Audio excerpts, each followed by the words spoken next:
¿Por qué salud? Notas, pensamientos, acciones.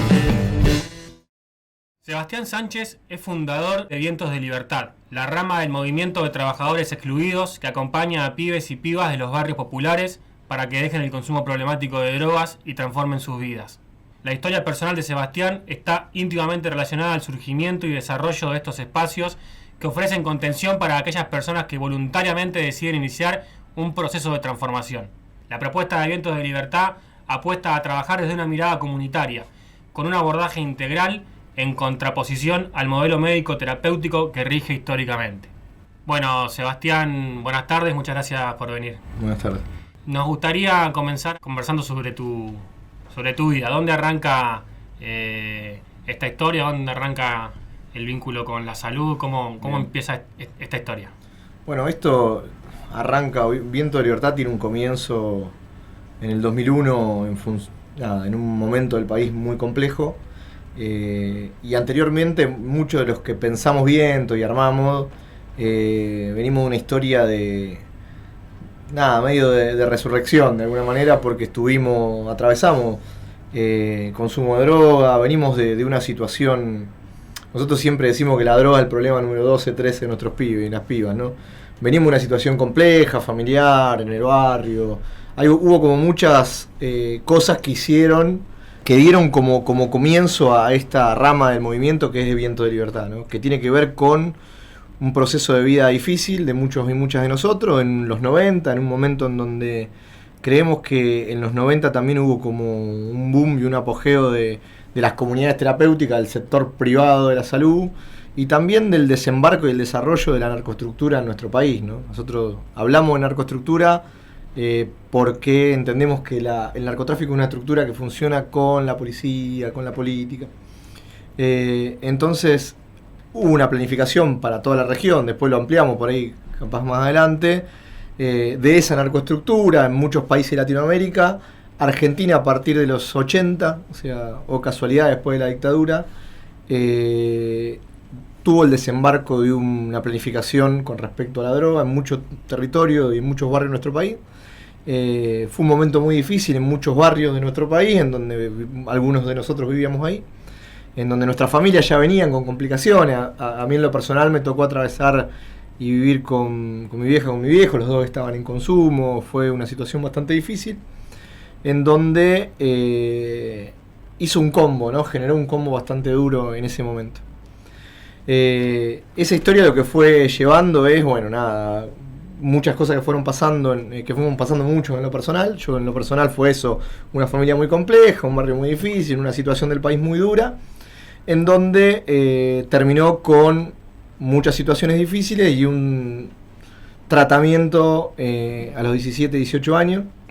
Tenía 17 años, yo estaba viviendo en la calle en ese momento, y un compañero hermano, Sebastián, que es un compañero que hoy está en Viento de Libertad también, que estuvo de los comienzos, me levanta de la calle y me lleva a un lugar para hacer un proceso, un tratamiento, nosotros lo llamamos proceso, y ahí empieza un poco la historia, ¿no? Ahí donde nosotros lo que empezamos a hacer a fines de los 90 y a principios del 2001 es a ir buscándonos entre nosotros, pibes del mismo barrio, algunos íbamos haciendo un proceso en algún lugar, el que iba saliendo iba ayudando a otro, y fue algo medio así como de hermandad y solidaridad de clase, en donde entendíamos que la droga no era un destino, porque se terminaba realmente mal, y que tendríamos que entre nosotros poder ayudarnos.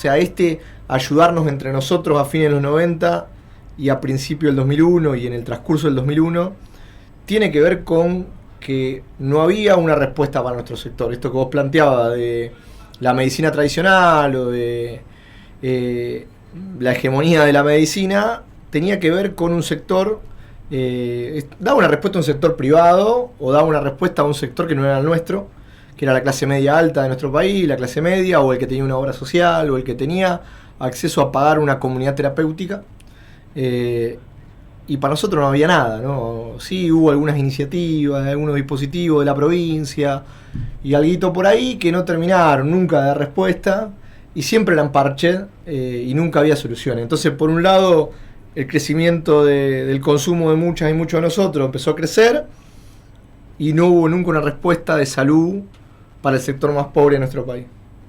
Entonces lo que nos pasó fue que tuvimos que empezar yo siempre digo, la economía popular es algo que inventamos de alguna manera ante la falta de trabajo formal, con un convenio laboral. La salud comunitaria fue algo que inventamos ante la falta de respuesta para la salud de nuestros barrios y de nuestros pibes. Y la inventamos pensando en generar un bienestar y un proyecto para las nuestras y los nuestros. Y ahí fue un poco donde, en ese ir a buscarnos y en ese salvarnos un poco, empezamos a pensar que teníamos que generar un espacio común en donde los pibes y las pibas puedan habitar. A mí me tocó salir de un proceso de esto en un momento del país en donde estaba destrozado, y aprendimos un poco que teníamos que hermanarnos con un otro en ese momento y que la respuesta, lo comunitario era como una respuesta que reflotaba en los barrios todo el tiempo. Esas compañeras, no sé, en una esquina armando una olla y buscando, y todo el mundo poniendo un paquete de arroz, un paquete de fideo en plena crisis del país. Nos enseñó de alguna manera que había una hermandad que nos salvaba, nos sacaba del hambre y nos sacaba de muchas problemáticas sociales. Ahí fue donde dijimos, bueno, lo comunitario para nosotros tuvo un peso importante, porque fue la manera en donde muchos dejamos de consumir y muchos problemas de la vida, en donde solventamos el hambre muchas veces y en donde entendíamos que tenía que ser algo así, ¿no? Teníamos que generar un lugar en donde la gente tenga ganas de venir, en donde los pibes que consumían droga y las pibas tengan ganas de estar y de habitar. No era lo que pasaba, porque siempre hubo una lógica de represión, de castigo, como el pibe que se drogaba había que tratarlo mal para que entienda que tiene que dejar de drogarse. Y en el fervor de las comunidades terapéuticas esa ideología todavía prevalece en algunos lugares, ¿no? De maltrato, de violencia, de sacarle un mate, de sacarle... de mandarlo a trabajar, ¿viste? Horas eternas, levantarlos temprano, como hay toda una lógica así. Entonces entendemos que había una cuestión más humana, que había que humanizar un poco a los pibes y a las pibas, que no era una decisión personal, que viste, que consume porque quiere, y toda esa cuestión que se fue generando también en la sociedad de, bueno, aquel consume porque quiere, y yo tengo un tío que, viste, dejó solo, y a veces marcamos criterios generales con un caso muy particular, y esos son errores muy grandes.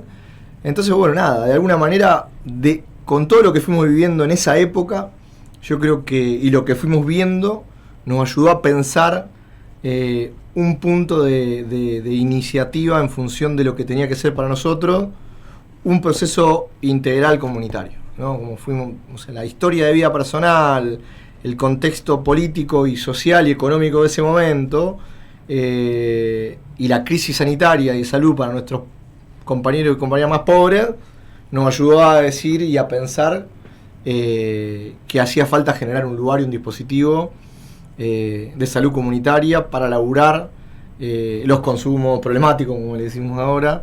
Para nosotros son los consumos, porque también en esa reflexión o en ese término de consumo problemático yo creo que hay también a veces alguna trampa, y que a veces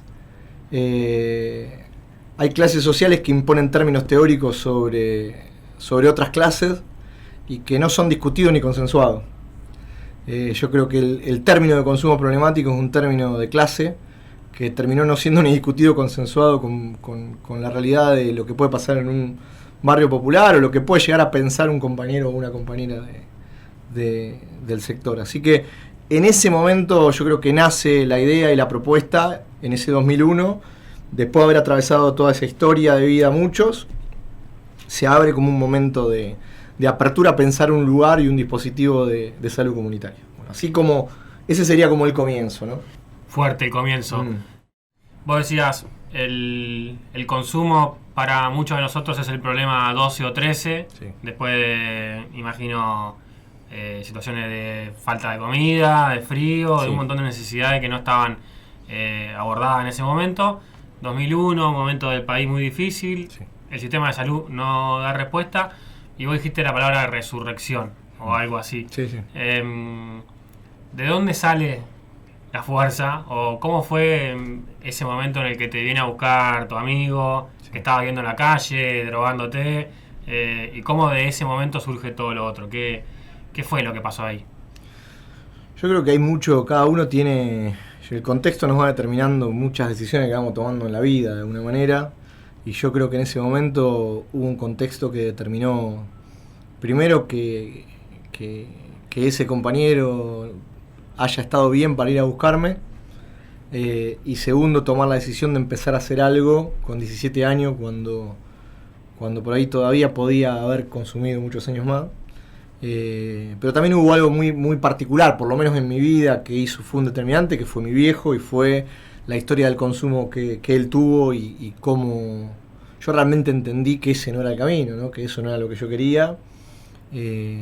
Una persona que consumió toda su vida y no pudo superar nunca ese problema, y hizo mil cosas, y bueno, nada, había una cuestión de dificultad que él tuvo con el consumo, que la verdad que fue en mí un determinante para decir, bueno, por acá no es, y entender que realmente se la podía pasar muy mal. Yo la había pasado muy mal, no fueron muchos años, pero sí entendí a raíz de vivencia familiar que realmente había cuestiones que no estaban buenas, ¿no? Hubo muchas situaciones puntuales que he vivido a lo largo de mi infancia y de mi vida que cuando se sentaba alguien a hablarme y me decía, mira, te puede pasar esto, lo otro, yo lo había visto, o lo había vivido, o lo conocía y lo sabía con corta edad, y realmente entendía que no era la vida que quería, pero no podía dejar de hacerlo.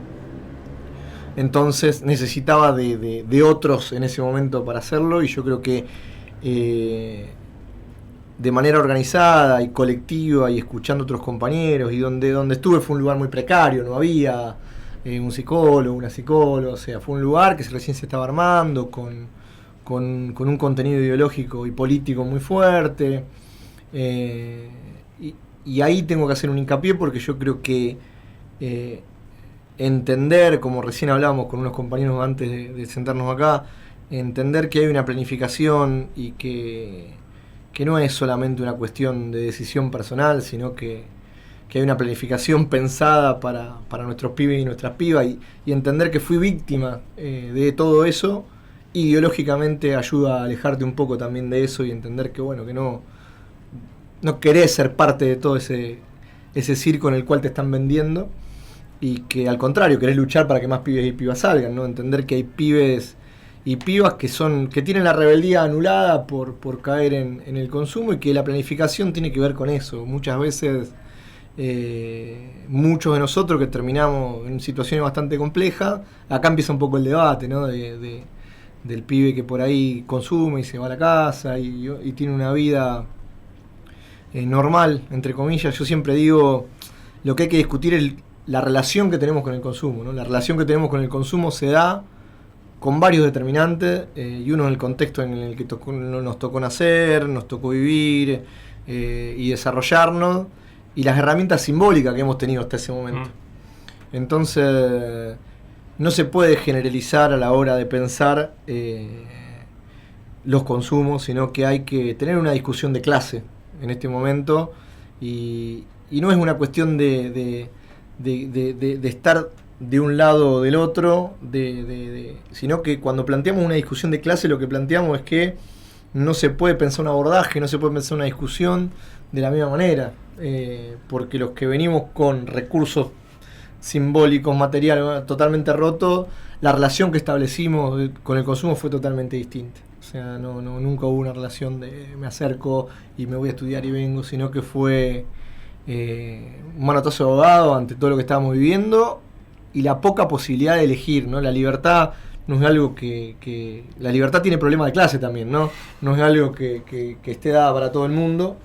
Entonces fue muy difícil también elegir en un contexto en donde tu vieja consume, tu viejo consume, el barrio está lleno de falopa, crisis económica en el país, poco proyecto de futuro, porque viste, no es fácil soñar en ese contexto una vida de cosas buenas, ¿no? Entonces hay cuellos de botella que muchas veces en este sistema te van llevando a eso, y por eso yo creo que la importancia de haber estado en lugares en donde, desde un lado humano, no profesional, compañeras y compañeros te hagan entender que no es el camino, yo creo que eso ha ayudado mucho en lo personal a poder tomar ciertas definiciones de por dónde ir en la vida, ¿no? Vas a este lugar al que te lleva Sí. tu amigo, Sí. donde, como decís, no había profesionales de la salud ni nada más que personas que habían pasado por situaciones parecidas y querían ayudar a que otros salgan. Exacto. Se empieza a armar ahí un poco esta idea, ¿no? Estos prototipos de dispositivos de lo que después es Viento de Libertad. Ahí arranca un poco la cosa. Sí, ahí en realidad empezamos a hacer el proceso nuestro. Ahí hubo de vuelta te digo, hubo compañeros, hubo gente que trabajaba en ese lugar, que ideológicamente, no sé, hacían alguna especie de formación política. Estuvo participando mucho una monjita que se llamaba Evelyn, que falleció hace 2 años, que fue una de las monjitas sobrevivientes de las monjitas francesas que sobrevivieron en la dictadura. Ella vivía ahí en ese lugar y ella venía una vez cada 15 días a discutir teología de liberación y Leonardo Boff. Y bueno, yo creo que ideológicamente a muchos y a muchas nos sirvió eso. Por eso me detengo en lo ideológico, porque entiendo de que si bien no pudimos trabajar procesos personales en ese lugar, ideológicamente yo creo que salimos fortalecidos en un momento en donde salimos con ganas de transformar la mierda que estábamos viviendo en un país que estaba empezando a organizarse en función de que muchas de las organizaciones sociales que hoy conocemos nacieron al calor del 2001, y ahí es donde muchos de nosotros empezamos a entender que la lucha era lo que queríamos también, que no era solamente el querer que nuestros compañeros dejen de consumir, que eso todavía vamos a seguir luchando por eso, pero sino que hay una reforma más estructural, la cual queremos para toda nuestra juventud y nuestro pueblo. Entonces yo creo que ese proceso nos sirvió para entender que había que salir a luchar por todo de alguna manera, ¿no? En un momento bastante complejo, pero bueno, fue ese proceso que nos hizo entender mucho, que se podía un poco más, y que nos dio un horizonte. Yo creo que mucho de lo que estábamos haciendo un proceso, un tratamiento en esa época, salimos con un horizonte claro de transformación social, de lucha, y por eso te digo, yo creo que por ahí no pudimos hacer un proceso personal, lo hicimos después fuimos a terapia, pero en ese momento lo que nos sostuvo era el querer cambiarlo todo. ¿Cómo esta primera experiencia a la que fuiste vos, cómo es que se empieza a replicar o a crecer en otros lugares? Mira, Eso. nosotros cuando salimos del proceso, esto que te digo, empezar a buscar compañeros y compañeras que estaban en situación de calle, en consumo. ¿Esto es tan concreto como vuelvo al barrio?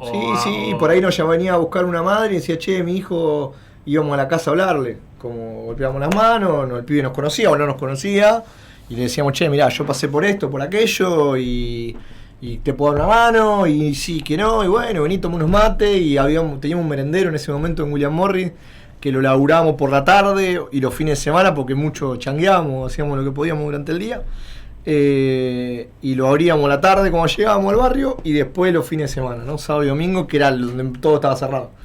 Y ahí convocábamos a los pibes, entonces venían, daban una mano, probaban la comida para otro, ¿no? Entonces ya era como que se generaba, che, yo estaba en la calle consumiendo, ahora estoy haciendo una olla para el barrio, entonces ya se generaba una cosa distinta. Y así fue un poco que se fue armando, eso lo sostuvimos el merendero ese, y teníamos después, empezamos a laburar con situación de calle en ese momento, en donde hacíamos todo el recorrido del Sarmiento, allá en zona oeste, íbamos estación por estación, llevábamos Morphy en donde podíamos y discutíamos con los compañeros, charlábamos. Eso fue durante algunos años hasta el 2006.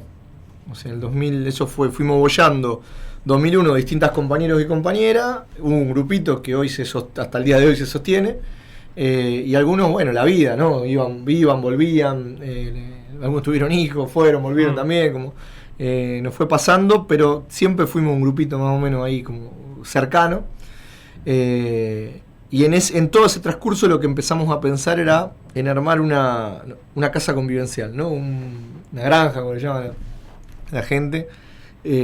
A veces lo digo así porque recién discutíamos que hay una cuestión a veces teórica que pudimos ir modificando para que se le deje de decir granja, pero la gente a veces cuando decir granja entiende más, ¿viste? Como, Sí. o sea, una granja, decir, bueno, Una granja para rehabilitar. claro, bueno, entonces ahí se armó, empezamos a pensar en el primer espacio, así, che, ¿cómo hacemos y cómo generamos un lugar en donde los pibes puedan ir a hacer un tratamiento y pensar? Así que ahí, en función de lo que veníamos discutiendo y viendo, en el 2005 tuvimos varias situaciones en el barrio, en el 2006 tomamos la decisión de armar el primer lugar, que fue la primera casa convivencial de Viento. Conseguimos un lugar yendo Manzanares, por allá por Pilar, y en ese momento tomé la decisión de irme a vivir ahí, a esperar a que vengan los primeros pibes. Todos venían, acompañaban, traían Morphy, pero bueno, o sea, no había nadie si yo no tenía que tomar la decisión a alguien de ir a hacer patria. ¿Vos te fuiste a vivir ahí? Me fui, me quedé a vivir ahí, me quedé a vivir en el Gallinero, estuve 6 meses viviendo solo en ese lugar, hasta que llegó el primer pibe. Martín, no me lo olvidé nunca, sabía construcción encima, así que fue un pilar importante. Martín era un pibe del barrio donde teníamos el merendero, que ya lo conocíamos ahí, y se vino a hacer el proceso. Y ahí arranca un poco la historia de las casas convivenciales y de empezar a darle forma un poco a los espacios que hasta ese momento eran merenderos, salones comunitarios y cositas que le fuimos buscando. Y ahí formalizamos la primera casa en ese momento. Bueno, vino Martín, vino Fernando, vino Matías. En ese momento, cuando vos decís vino a hacer el proceso, era ir a un lugar, estar tranquilo, en el medio del campo. Salir del contexto del barrio que vos estás Exacto. mencionando, y ¿qué más? Y en ese momento era pensar con los que venían en el proyecto que íbamos a armar, porque no había mucho para ofrecer. O sea, Invitarlos a participar en lo que estaban haciendo che, ustedes. mirá, vamos a armar acá un proyecto que tiene que ver con algo comunitario y que tiene que ver con que acá sos una persona, no sos un enfermo, no sos un adicto, acá sos un compañero, ¿no? Hay un contrapunto con lo que decías de los centros de internación o las granjas, que pasa con una cosa muy distinta, ¿no? La frialdad, ¿no? Esta cuestión que muchas veces yo creo que hasta bueno, muchas veces es un problema hasta en lo formativo, ¿no? Como cuando el profesional viene, se lo prepara para que tenga la distancia óptima con el otro. Y hay pibes nuestros que necesitan un abrazo, que nunca lo tuvieron, man. Entonces, si vos generás distancia, no todo se soluciona con un abrazo, tampoco vamos a romantizar esto, pero si nunca lo tuviste, ¿viste? Cuando vos tenés un otro que te está escuchando y te puso una mano en el hombro y te invitó a tomar un mate, y te dijo, tranqui, vamos por acá, o yo voy a estar al lado tuyo, o tomar mate con los pibes hasta las 3, 4 de la mañana, contándote 3 millones de quilombos, y diciéndote, che, mirá, sabés que, no sé, contándote la historia de su vida, ¿no? Y ni en ningún momento decir, bueno, mirá, se acabó, seguimos mañana. Porque hay cosas hay mucha carga de angustia cuando llegamos a esos lugares.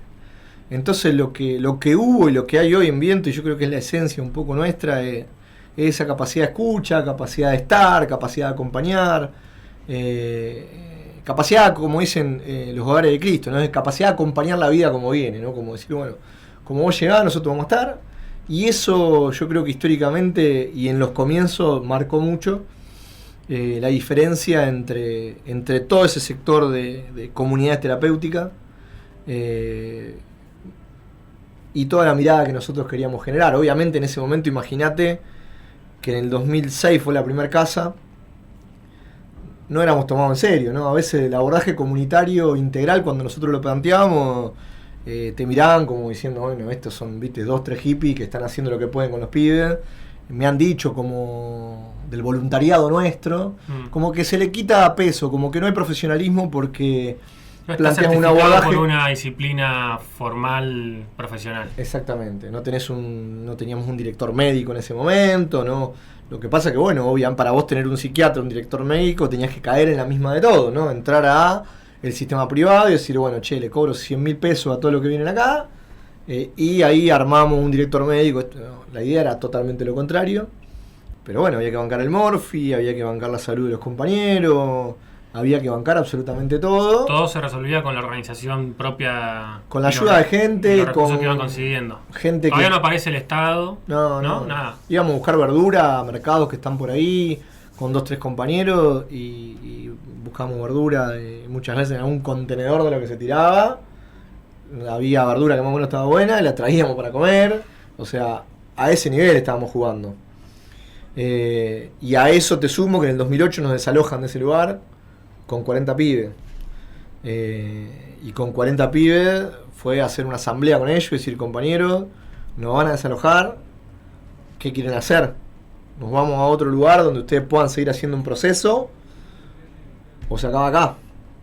Se votó en una asamblea con 40 personas, todos los pibes que estaban ahí levantaron la mano y dijeron, vayámonos a otro lugar, nosotros queremos seguir con esto. Y yo me adjudico a ese grupo, que si hoy no fuera por ese grupo, ni existiríamos. O sea, fue ese grupo los que levantaron la mano en una asamblea, fuimos a conseguir un pedazo de tierra, y en peores condiciones de las que estábamos arrancamos de vuelta. Y a los 2 años, en el 2008, llegamos a General Rodríguez, a la Fraternidad, y ahí se establece la primer casa de viento, que hoy es una hermosura, y es como el lugar, la casa madre, le decimos nosotros. Y ese lugar se armó con ese primer grupo de 40 personas, en carpa, sin agua, sin luz. Y además con los que te cuestionaban que vos estabas haciendo algo voluntarista, tampoco te proponían otra cosa, ¿no? O sea, hay algo de que hay un problema que... Nadie quería a los pibes que laburaban, que nosotros recibíamos aparte, porque no tenían documentos, porque no tenían familia, porque esa burocracia que generan las instituciones muchas veces son expulsivas para un sector, y el sector es el nuestro. Entonces, esa burocracia termina expulsando un montón de pibas y de pibes, que por eso también de alguna manera, o sea, nos cuestionaban, pero de alguna manera servía que estemos porque parábamos un quilombo que nadie lo quería. Que nadie lo quería. ¿Y el vínculo con el sistema de salud, cómo era? No, en ese momento, para tener, por ejemplo, una habilitación del Ministerio de Salud en uno de esos lugares, tenías que tener, te ibas con un libro así grande de cosas que tenías que tener. Imposible de conseguir. Y era imposible. Nosotros estábamos tratando de comprar ladrillo para poder hacer una habitación digna para nuestros pibes. O sea, esa era la situación en la que nos encontrábamos y estábamos. Entonces, también desde el Ministerio de Salud no hubo un apoyo claro, ni una apuesta a esa política, ¿no? Ni una apuesta a esa política. En ese momento yo creo que nada, no había ni siquiera una planificación de saber qué hacer, ¿no? Entonces el sistema privado de salud con las comunidades, trabajando con obras sociales, conveniando con el Ministerio de Salud y cobrándole a la gente lo que tenían que cobrarle, era un sistema que de alguna manera cerraba, algo se hacía y bueno, los pobres que vean a ver cómo de alguna manera se soluciona. Se hizo algunas iniciativas de vuelta, te digo, en la provincia, vos ibas, te anotabas y decías, hola, ¿qué tal? Estoy en consumo, te encontrabas con todos los pibes del barrio. Y un profesional haciendo lo que podía con grupos cada 2 veces por semana. Algo sirve, pero estaba muy lejos de lo que ustedes estaban haciendo. Y estaba muy lejos de poder hacer un acompañamiento, porque ponían el foco en el consumo, el foco en la droga, y es un problema. O sea, acá hay que poner el foco en la integralidad de nuestros compañeros y en cómo acompañar, no solamente en un momento determinado, que es el problema de las comunidades terapéuticas, ¿no? Te acompañan cuando llegás y cuando te vas te dan un diploma, y después. Entonces nosotros decimos, un proceso tiene que tener un inicio, que es en un proceso, que puede ser en un centro barrial o en una casa convivencial, pero no se puede pensar sin tierra, techo y trabajo, ¿no? O sea, es imposible pensar en acompañar a un compañero nuestro si no generamos condiciones de vivienda y de trabajo. Porque nuestros compañeros tienen toda la voluntad de salir de la falopa, pero después salen y se encuentran con que la mirada que te juzga del barrio, que se tienen que ir del barrio, que laburo no hay, y con las cooperativas tratamos de poder solventar ese. Pero bueno, no vamos a abasto. Vos pensás que hoy son 13 casas convivenciales, 89 centros comunitarios, barriales en todo el país, entre las organizaciones que tenemos una mesa política y los hogares de Cristo, hay alrededor de 800 lugares en todo el país, y es la única política clara que hay. Y con tantos años de atraso, 800 lugares en todo el país, no dan abasto. No dan abasto. Por eso, nada, la idea nace un poco así, fue un momento en donde creíamos que era necesario y la primera casa convivencial nace en ese contexto. Después tuvimos hasta el 2013, del 2008 que llegamos a General Rodríguez, distinta experiencia de discusión con organizaciones sociales, y en el 2012 más o menos, 2013, ahí conocimos a Juan, conocimos el MTE, y empezamos a discutir un poco más en profundidad algo que para nosotros era importantísimo y que no nos daba bola a nadie, que era: hay que armar una política pública. No hay una política pública, hay que pelear y discutir una política pública. Lo que había era, de alguna forma, una mirada, como vos decías, puesta en el consumo, y en que eso puede tener un problema psicológico o de decisión de la persona, y entonces se atiende al que viene a consultar al sistema de salud. Si vos ibas con una crisis o con una situación de abstinencia o con cualquier cosa, cuando vos demandabas, pero no había una política, tal cual. Ni lo que vos decís es que no hay, por afuera lo que hacen ustedes, de prevención de la situación y de una cuestión más integral. Sí, o se armaban dispositivos de salud en barrios en donde nadie de todo lo que trabajaba ahí era del barrio, por ejemplo. O sea, armaban dispositivos de salud en un barrio sin que nadie de los que trabajaba ahí conozca el barrio, veía toda gente afuera que no entendía la dinámica, y sobre todo un lugar puertas adentro, decir, bueno, che, el que tiene el problema tiene que venir a buscarlo. No, el centro comunitario, convivencial, tiene que salir a conocer el barrio, los compañeros tienen que estar en la ranchada con los pibes de la esquina y viendo qué pasa, qué necesitan. No funciona, ¿viste? Armo un lugar, me quedo adentro y que venga el pibe y que te diga: hola, ¿qué tal? Quiero dejar de consumir, ayúdenme. O sea, no funciona así. Entonces la propuesta era otra, decir, che, esto no funciona de esta manera, no va de esta manera. La política pública tiene que ser generada primero por nuestros compañeros del barrio, acompañado por un equipo, y saliendo para afuera, yendo a buscar a los pibes, generando actividades. Los dispositivos barriales tienen esa misión de alguna manera, establecerse en el territorio y poder salir. Bueno, esa discusión del 2008 al 2013 fue con distintos sectores del campo popular, fue con distintos sectores de la salud, fue con... Bueno, la verdad, te soy sincero, hubo muchos años donde nadie nos daba pelota, era como, che, o sea, no hay nada y algo hay que hacer con la gente, ¿no? O sea, ¿qué hacemos con los pibes? Bueno, sí, que hay esto, que lo otro, que... lo mismo que pasa hoy con los menores, ¿no? La ausencia de políticas públicas para los pibes que son menores de 16, 18 años. Bueno, todos tienen soluciones parche, pero nadie te dice, che, esto es lo que hay que hacer. Bueno, con ese momento pasó lo mismo. Entonces, en el 2013 empezamos a discutir con organizaciones del campo popular, con gente que nos encontramos en el territorio, ¿no? Y diciendo, che, mirá, hay muchos territorios que tienen este problema en todo el país y tenemos que pensar algo. Bueno, se empezó a pensar en la idea de un programa que tenga que ver con el armado de un centro comunitario, con este esquema que yo te digo, con esta mixtura, que con gente del barrio, con profesionales. Se pensó en ese armado. Cuando fuimos a presentar la propuesta a distintos lugares, bueno, seguíamos rebotando. Entonces tomamos la decisión de hacer en el 2015, fines de 2014, 2015, empezamos a ir a Plaza de Mayo semanalmente, repartíamos volantes, discutíamos, y después decidimos hacer un acampe en Plaza de Mayo. Entonces tomamos la decisión de empezar a hacer iniciativas que tengan que ver con lo que estábamos viviendo, yendo directamente a la Cedronara a reclamar puntualmente la necesidad de un programa para los barrios más pobres de nuestro país, y para nuestros pibes y nuestras pibas que no tienen acceso a nada.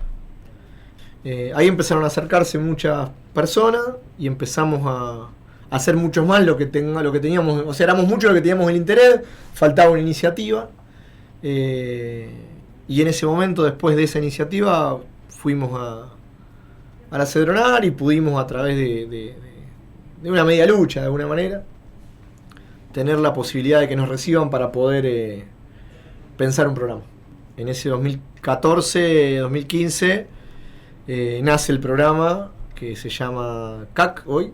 Ese programa nace por la lucha de las organizaciones sociales y por los compañeros que estaban consumiendo y querían dejar de consumir y le estaban pasando mal. O sea, no hubo ningún iluminado, ¿no? Fue un problema que fue, viste, de abajo para arriba, diciendo, che, nos tenemos que dar una respuesta. Y así nace de alguna manera el programa. Programa que hoy hasta la actualidad funciona, y funciona muy bien, y es llevado adelante por las organizaciones del campo popular y por un sector grande de la iglesia de los Hogares de Cristo que vienen laburando bastante muy bien, ¿no?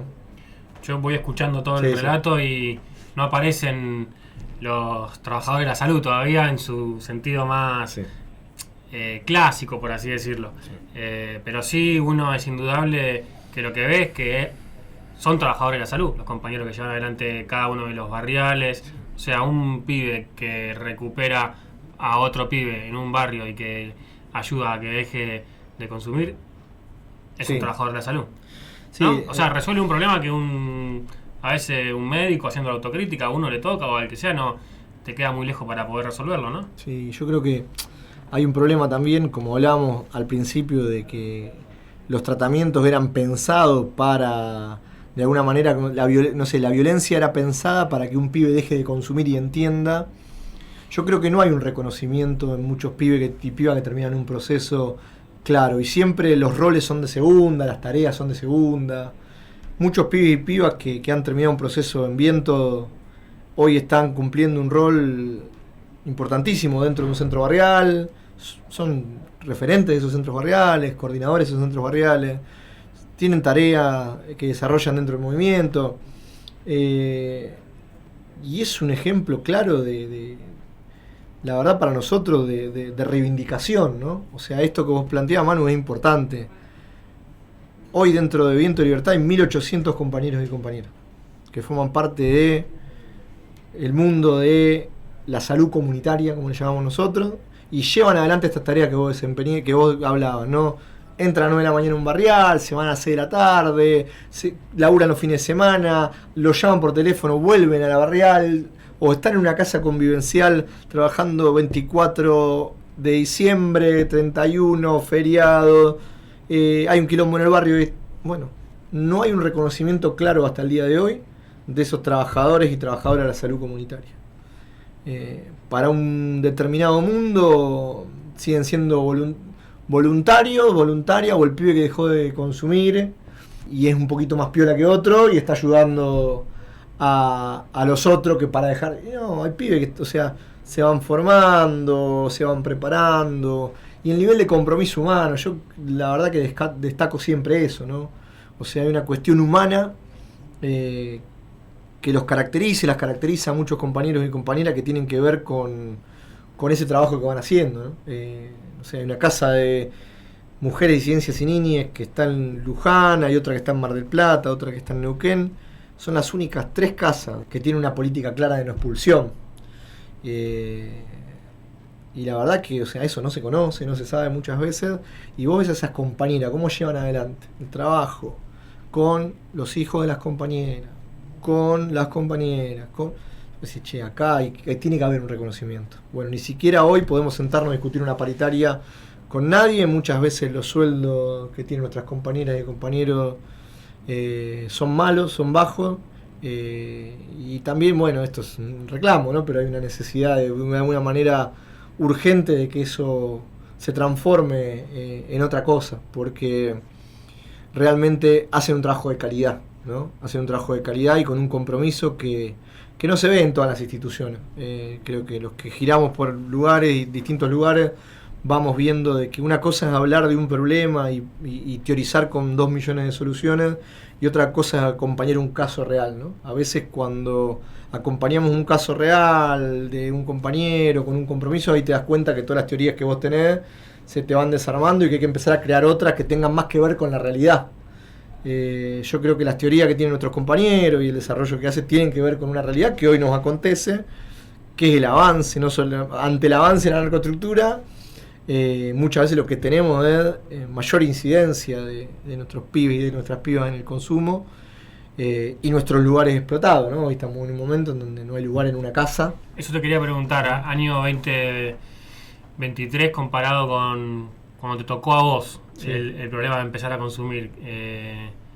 ¿Estamos peor? ¿Es más grande el problema? Mirá, muchos de nosotros, yo era el más chico con 17 años en ese momento. Veníamos de una época del pico, de inyectarse, con mucha gente grande, chivé.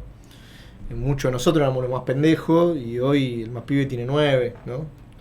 Entonces hay una baja de edad a la hora de pensar los consumos y una conflictividad social y violencia que se termina viviendo en los barrios muy compleja, ¿no? También hay esta avanzada de la narcoestructura. Hoy todo el mundo habla de Rosario, pero hay muchos Rosarios en nuestro país. Hay muchas situaciones de mucha violencia, matanza en Jujuy, en Misiones, zonas fronterizas, portuarias. Hay una planificación pensada también en nuestro país, como en toda la región, como hablábamos al principio, y esa planificación tiene que ver con ese entramado mafioso entre la cana, el poder político y el narcotráfico, y eso funciona y termina generando mucho daño en muchos de nuestros territorios, ¿no? Hoy sí se ve la violencia en muchos de nuestros territorios, en donde son zonas armadas, ¿no? En donde no se puede entrar hasta un determinado horario, en donde te matan un pibe porque está vendiendo para otra banda, en donde el patrullero está en la puerta del barrio cuidando a esos mafiosos de alguna manera que terminan manejando los territorios. Entonces yo creo que con respecto al consumo estamos viviendo una situación muy compleja. O sea, de esos 800 lugares faltaría pensar una política en donde se pueda desarrollar mucho más. Por eso es importante pensar que con la plata que hoy se invierte en esta política pública es insuficiente, no alcanza, y que tiene que haber intervenciones del Estado Nacional, del Estado Provincial, de los municipios. Estamos en ese momento, en un momento muy complejo, y en donde la avanzada de la violencia es muy dura y es muy difícil. Nosotros hay barriales que hoy tenemos cerrados porque no se pueden funcionar. Y tenemos una gran preocupación sobre eso, porque lamentablemente esos lugares son lugares que reciben y contienen y acompañan. Entonces, que no se pueda funcionar por amenaza o por la misma violencia que se ejerce ante nuestros compañeros y siguen desarrollando trabajo en un territorio, la verdad que para nosotros es preocupante hoy, y en esa situación estamos, y no es una película de Netflix la que estamos contando, es la realidad que se vive en muchos de los lugares, ¿no? Vos decías, hay una planificación al respecto de la narcoestructura, sí. Hay barrios populares enteros manejados por el narco, hay pibitos de 9 años que ya consumen. ¿Qué podemos hacer todo el sector de la sociedad, en donde metería a la universidad, a la clase media, como vos le dijiste, donde muchas veces pecamos de esto que decías vos, de querer explicar o conceptualizar con lo del consumo problemático es un ejemplo, pero en otras cosas pasa igual, de querer como interpretar esa realidad muy desde la ajenidad y muy desde la supremacía moral muchas veces. ¿Qué puede hacer todo ese pedazo de la sociedad que no está mirando esto? ¿Qué puede hacer la universidad para replantearse lo que no está haciendo en todo caso y ponerse a disposición de ustedes? Yo creo que primero empezar a tener un debate de clase en función de qué es importante, de cómo vamos a entender esta problemática hoy como trabajadores de la salud, ¿no? Y que entender que no se puede entender esta problemática ni pensarla de la misma manera, ¿no? Yo creo que muchos compañeros y compañeras trabajadores de la salud se van a encontrar en un hospital o en muchos lugares, como nos pasa a nosotros, con una persona en situación de calle, con un pibe que llega con una sobredosis, o con distintas situaciones innumerables, ¿no? Y lo primero que tenemos que tratar de buscar, que nos encontramos mucho nosotros y nosotras, es con un prejuicio instalado, con el no querer atender a los pibes, con que me he encontrado muchas veces con que un compañero que estaba en situación de calle y en silla de ruedas porque tenía olor no lo querían atender. Infinitas situaciones en función de la mirada que se genera hacia ese determinado sector. Yo creo que hay que dar una discusión en función de de que acá no hay elección de consumo, sino que hay víctimas realmente de esta situación, y que tenemos que ver a través de los servicios de salud cómo pensamos y apoyamos y generamos espacio, ¿no? O sea, hoy todos los hospitales deberían tener un espacio de contención que no tiene que tener que ver con una desintoxicación solamente, ¿no? Viene un pibe, lo falopeo hasta donde puede, lo tengo 4 días y después lo mando para otro lado, sino que tenemos que tener lugares dentro de los hospitales que puedan funcionar de alguna manera con como contención y acompañamiento para esos pibes y para esas pibas, ¿no? Bueno, Sebastián, muchas gracias por venir y muchas gracias por todo el laburo que hacen. Bueno, gracias a ustedes.